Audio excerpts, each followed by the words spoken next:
এত সাজাসাজি করো? ওই কখন আসবো অফিস থেকে? কেন? যখন আসো তখন আসবো। ডিরেক্টলি কথা কি জিজ্ঞেস করার কি আছে? ঘুরতে যায় নাকি অফিসে? না, এমনি জিজ্ঞাসা করলাম। এত রাগ করো কেন বললেই? তো রাগ করারই তো কথা। ডিরেক্টলি কেন জিজ্ঞেস করবা কখন আসবো কখন আসবো? আরে আসবো তো, অফিসে যাচ্ছি, কাজ করবো, শেষ হবে, তারপর যখন সময় তখন আসবো।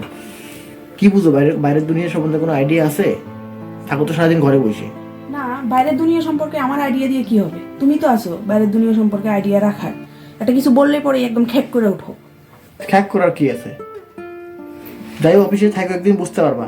খালি তো অফিস বাড়িতে আসলে পরে তো এটা করো ওইটা করো এই করো সেই করো, সব দুনিয়া খালি শুরু হয়ে যায়। বাইরের জগৎ সম্বন্ধে জানো?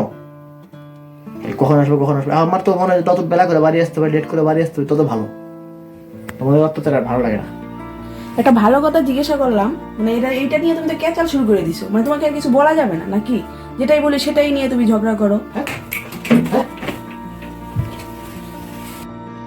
रुको जरा सबर करो।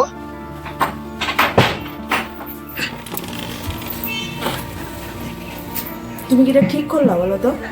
ঠিক আছে, আমার ভুল হয়ে গেছে। তোমার যখন মন চায় তুমি তখনই এসো, আমি আর জীবনে তোমাকে এই কথাটা বলবো না। ঠিক আছে তো? খুশি তো? যা খুশি দিয়ে করো। তোমার খালি তুমি বাড়ি আসো তাইলেই হবে। ঠিক আছে? ঠিক আছে ঠিক আছে, আসতে যখন বলছো আসবো, অবশ্যই আসবো, না আসি যাবো কোথায়? ঠিক আছে, তাড়াতাড়ি চলে আসবো। টাটা। ভালো কথার মানুষই না, ভালো করে বললাম খেক করে উঠছে। আসতে হবে না, থাকো এখানে। হাইসা আবার এখন বলে আসবো তাড়াতাড়ি। এই বলে গাদায় জল খায় ঘোলা কইরা। পুরুষত্ব দেখাচ্ছে। থাকো এখানে, দেখবো না কে ভাত দেয়। সেই তো আইসে এখানেই ভাত খাইতে হবে। আর বলে আসবো না, বেশি বেশি ভাত